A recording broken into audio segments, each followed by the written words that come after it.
Ladies and gentlemen, we are hopping straight into one, round number 3 for the Budget Pirate Progression series. We are hopping in with Monkey D. Luffy versus Marshal D. Teach, a tale as old as time. Let's see if we're going to be able to take down Blackbeard for round number 3 here. Go ahead and finish shuffling up here. I roll a 7. My opponent rolls a 9. They are going to choose whether they want to go first or second. After drawing my starting hand, I see that I have some counter, some early plays. I'm going to opt to keep. My opponent ended up opting to mulligan their first hand. We're going to hop straight in here. It's like I am going first. No one Don plays, so I'm going to pass it right over to my opponent. He's going to tap 1 for the Lafitte and tap 1 Don to use the Lafitte's ability to search the top 5 for a Blackbeard Pirates card, and they're going to grab the Marshal D. Teach character card. Subtle flex with the manga there. Going to draw here, heading into my 3 Dawn turn, swinging 5k into the Luffy. That way they can't get that card advantage. Going to leader ability, draw my 1 Dawn, and then I am going to tap all 4 Dawn and play out the Zoro to look at top 5 of my deck for a Straw Hat Pirate, as my opponent did not use leader ability to start the game. I'm going to grab a 2k for Nosuke here, and then we are going to pass it over to my opponent. On deck with his 4 Dawn turn here, he's going to start off by tapping 1 Dawn, play My Era Begins, looking at the top 3 for a Blackbeard Pirates card. He's going to grab the Doc Q and trash the remaining cards. Tap 1 more Dawn, play out another My Era Begins, looking at the top 3, taking the Jesus Burgess here. 2 Dawn remaining. He's going to swing 7k into lead. I'm going to opt to take this, get another 2k to my hand, and he's going to use leader ability and pass it over. Blackbeard leader ability makes it so that we cannot use our on play abilities, which makes this matchup a little bit more difficult, and especially because we are just starting with a singular starter deck on this week. The matchup, although typically favored, is not in our best look for this week. Going to swing 5k into lead. He's going to opt to take. I'm going to attach 1 Dawn to Zoro here and swing 7. He will take this one as well, and he gets a finger pistol trigger right off the bat to KO the Zoro. Very unfortunate there. We're going to tap our remaining Dawn and play out the Sanguro. That way we can get some card advantage going into the next turn.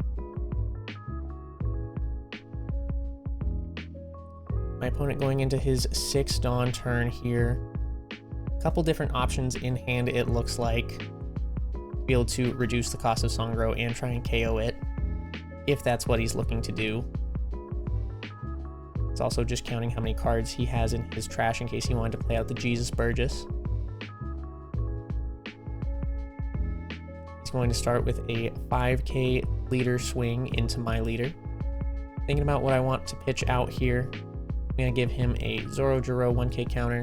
He's going to play out the Jesus Burgess, tap 2, and play out Doc Q. That Doc Q will be difficult going into later turns. He's going to use leader ability and pass it over.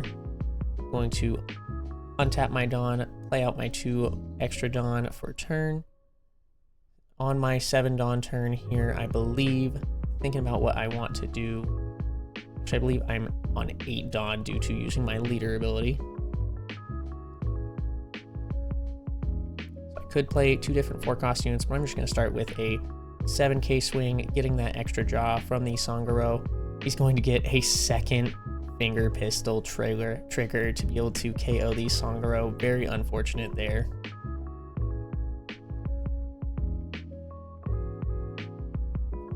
So I'm thinking about what I want to do here. Don't really have a board established due to the finger pistol triggers. I'm going to swing another 7k into life. He only has 5 cards in hand at this point, I believe. One of them I know is the 10 cost unit for the Blackbeard. And so I know he doesn't have a whole lot of counter. He's just going to go ahead and take the life. No trigger on this one. I'm going to tap the rest of my Dawn here and play out another Sangro to try and get some draw power. Only down to 1 life, so I do want to try and get pressure in as soon as possible before he can start getting down his 10 drop units. Going into his 8 Dawn turn here, he's going to tap 4, play out the Laboon, going to tap the Laboon, reduce the Sanguro, and then use Dock Q to be able to KO Sanguro. Very unfortunate, as I'm not able to really establish a board at this moment in time. So even though he only has 1 life, there's not a whole lot I can do. He's going to swing 7 into life. I am going to take no trigger. He's going to tap 2 more Dawn, play out a Vasco Shot blocker. Going to use leader ability there and going to pass over the turn. I'm going to draw for turn here and really just kind of assessing my options here. I know the Laboon is something that I don't want to stay on the board, but he does have a blocker at the same time. Not a whole lot of cards in hand here. 4 cards in hand, including the 10 cost Marshal D-Teach. I know that I have a Rush Frenosuke, so that could be a play to be able to try and take out the Laboon while also taking out the blocker.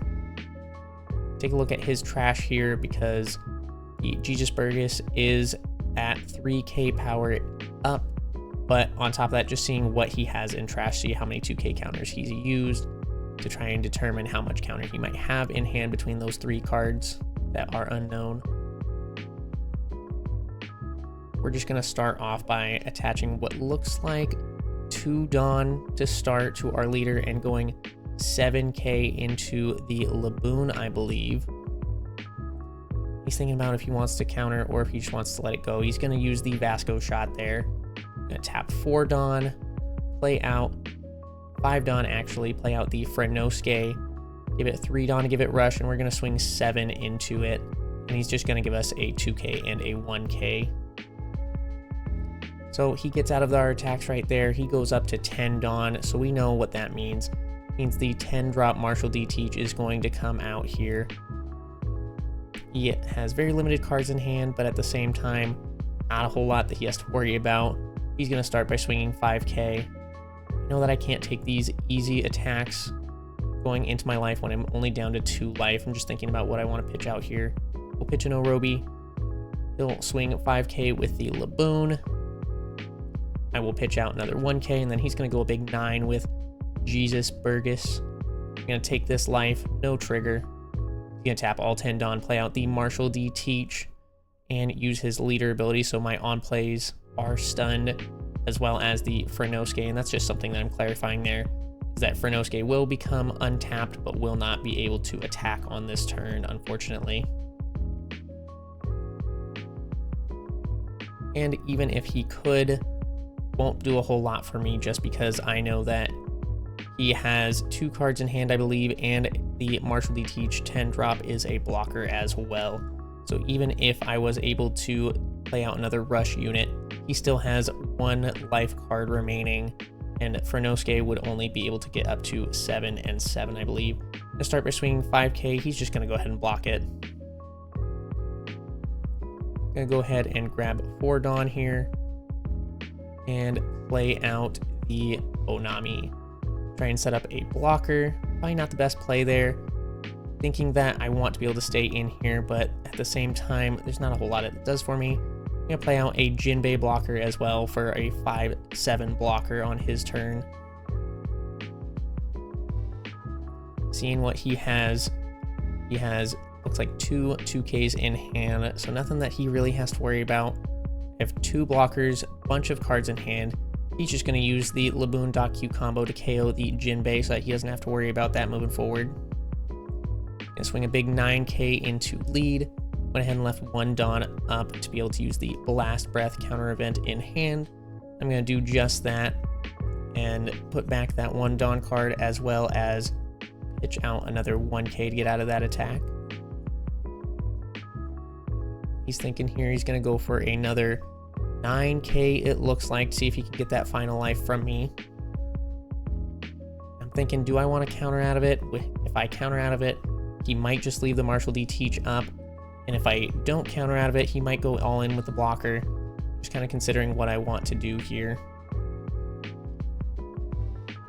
I know that he only has 2 cards in hand, so I'm debating if it's worth taking life to try and pressure that Marshal DT to try and push in on my turn.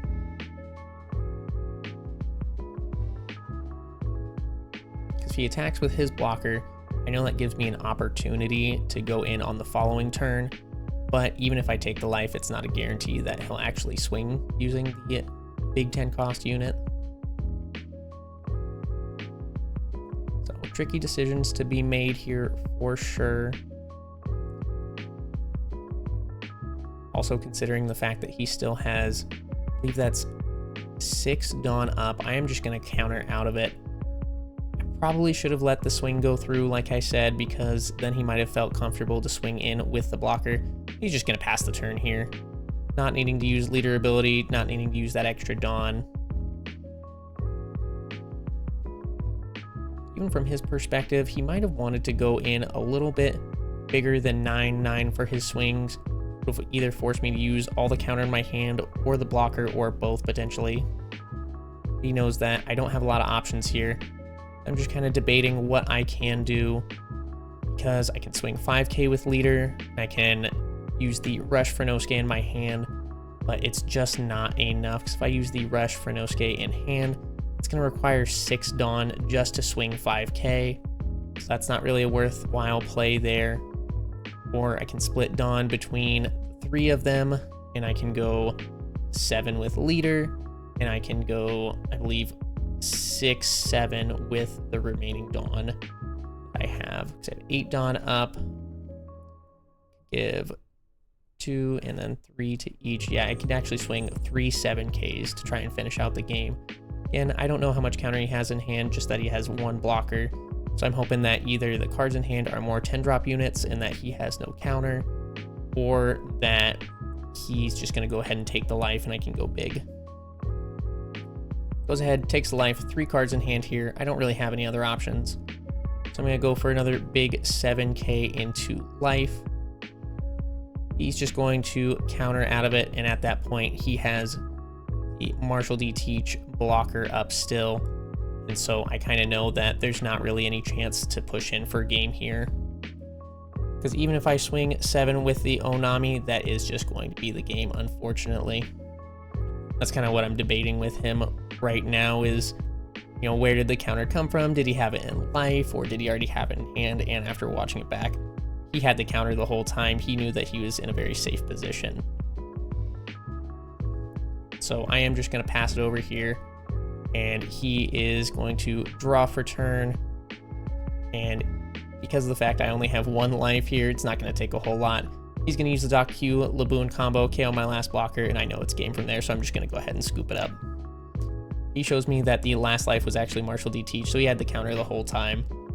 Either way, that puts our record for week 1 at 2 wins, 1 loss. Big shout out to my opponent here. He taught me a lot about the matchup, showed me kind of the ins and outs, what numbers I should be swinging and what I should be prioritizing. If you guys enjoyed the video, make sure to like, comment, subscribe, and give me some tips down below in the comments for how I can do better in this matchup in the future. We'll see you next time.